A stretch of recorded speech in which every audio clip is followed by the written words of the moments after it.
everyone. So the first of 4 video reviews for this week is for Rebecca Langham's novella Finding Aurora. If you want to check out my Goodreads review, I have just posted it. If you're on YouTube, there is a link in the description below. If you're on Facebook, it's below all the other videos. And this, like I say, is the video review.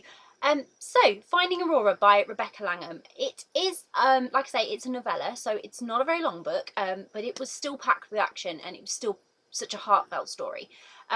You can read it so easily because it is just a novella. So like I say, it's not a long book, but it's a great gap filler. Like if you just want to read something that's going to take you a couple of hours, or depending on how fast you read, obviously, you know, it's a nice little time filler, and you can get the story sort of in one sense.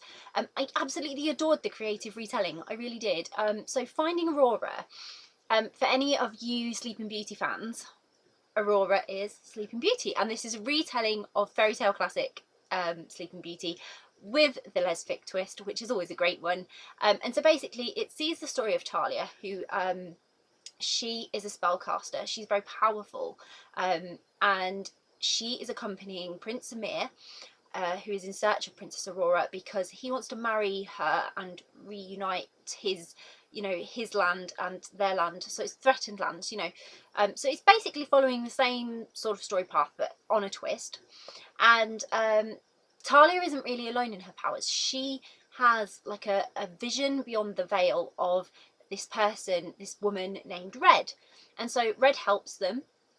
Red helps Talia figure out how to break down the spells put in place by the evil sorceress that's cursed, you know, Aurora's kingdom.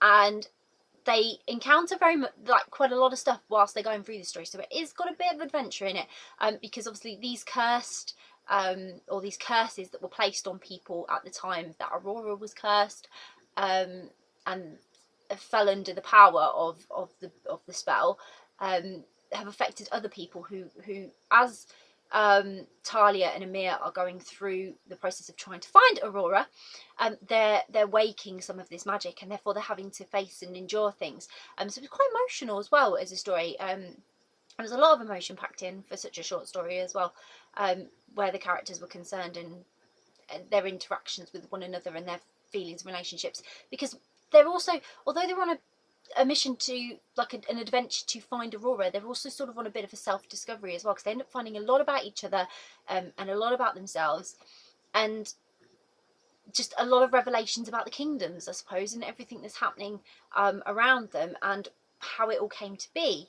So Talia sort of calls on Red to help them overcome some of these obstacles, because the magic and the powers, and Red can help her do that. And Amir can't see or hear Red, but Talia can.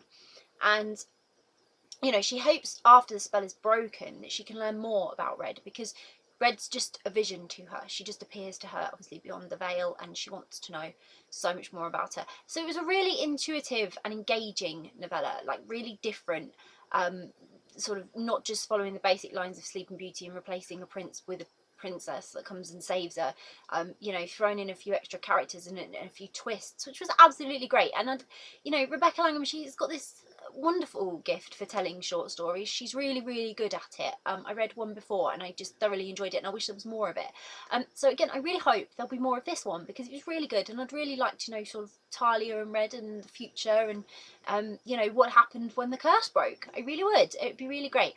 So if you've read Finding Aurora by Rebecca Langham, please let me know what you thought of it. If you're going to read it, if it's on your to read list, again, love to hear from you. It'd be great to know what you thought of it. I'll pop a link in the description so you can go and grab a copy. If you like fairy tales, you'll definitely like this. As I said the other week, fairy tale books, they're great. Everyone needs to have one.